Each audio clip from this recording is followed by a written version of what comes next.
Need pa din po ba ng collateral or yung bibiling property galing sa bank loan, pwede din po maging collateral. Okay, so sagutin po natin itong comment ni Sir Budulites. Okay, kung bibili po tayo ng property, let's say po dito sa amin, okay, ang ilalabas mo lang talaga na cash out is 10,000 to 25,000 cash out only. So, ang magiging collateral ng property or ng condo unit mo, yung condominium certificate of title. So, ibig sabihin, kapag nag-bank loan tayo or nagpag-ibig financing po tayo dito, okay, si developer, yung titulo ng unit mo, ayun yung naka-collateral, okay, sa pag-loan mo. So, dahil sa pag-loan natin, pag na-approve yung loan natin, that's the time na pwede ka na makalipat sa property mo.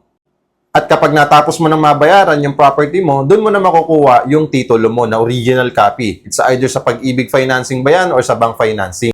So kung tinatanong po natin kung kailangan pa ba natin ng another collateral sa pagkuha ng property, hindi naman na po kailangan. Yung tinutukoy niyo po siguro, for example, meron akong bahay sa probinsya or meron akong property within Metro Manila, tapos ikaw collateral ko yun para makakuha ko ng bagong condo unit property or house and lot, hindi naman po kailangan ng ganun. Okay? Kailangan lang po natin dumaan sa financing na kung saan magiging collateral po ng property na kukunin mo ay yung titulo, syempre. At syempre, kapag hindi ka nakapagbayad sa loan, it's either pag-ibig or bank financing, okay, mareremata po yung unit po ninyo. Syempre, mag-move out po kayo dyan and then yung titulo sa pag-ibig or bangko na po yan. Okay? Kasi hindi nga po kayo nakabayad ng loan sa kanila.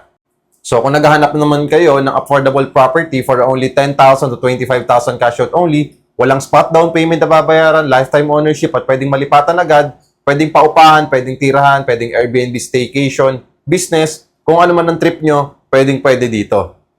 So follow me and message me kung gusto nyo pa ng ganitong usapan at kung interested kayo, message lang kayo at mag-follow at huwag kalimutan mag-heart. Thank you!